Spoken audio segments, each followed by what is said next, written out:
Thank you all for joining us during the day, and thank you so much to Matthew, to John Beer, to Ross Braun and to his keeper Mike Dibden for letting us onto this fantastic bit of river, and thanks to John Sutton, the man behind the camera. I'd like to say a huge thank you on behalf of the Wild Trout Trust to all our members out there.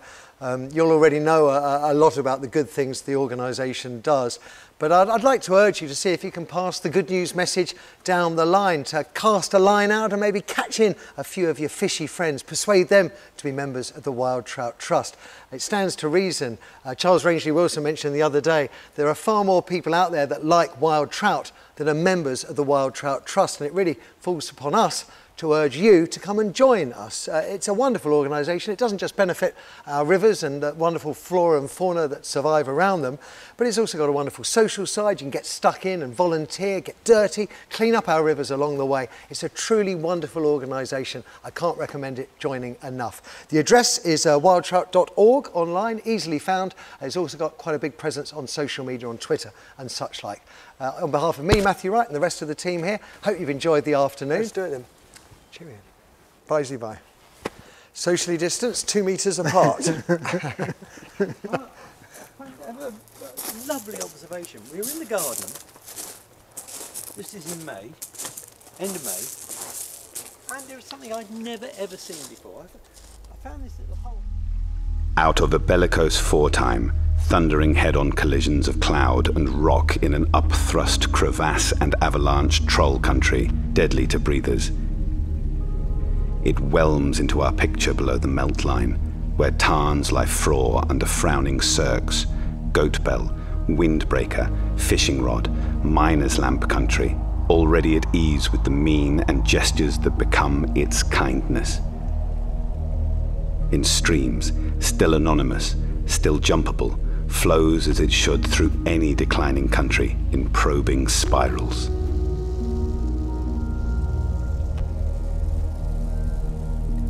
Soon of a size to be named and the cause of dirty infighting among rival agencies, down a steep stair, penstock and turbine country, it plunges ramstam to foam through a wriggling gorge incised in softer strata, hemmed between crags that nauntle heaven, robber baron, tow rope, portageway country, nightmare of merchants.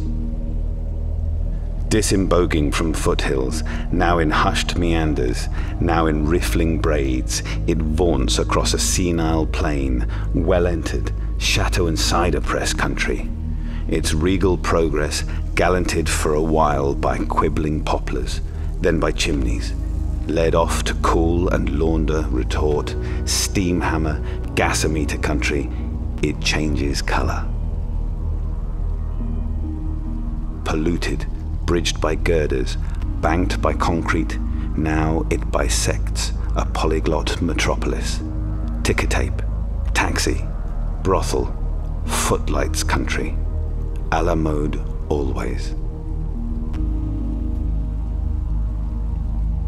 Broadening or burrowing to the moon's phases, turbid with pulverized waste mantle, on through flatter, duller, hotter, cotton gin country, it scours, approaching the tidal mark where it puts off majesty, disintegrates, and through swamps of a delta, punting pole, fowling piece, oyster tongs country, wearies to its final act of surrender, effacement, atonement, in a huge amorphous aggregate no cuddled attractive child ever dreams of, non-country as a spherical dewdrop of life.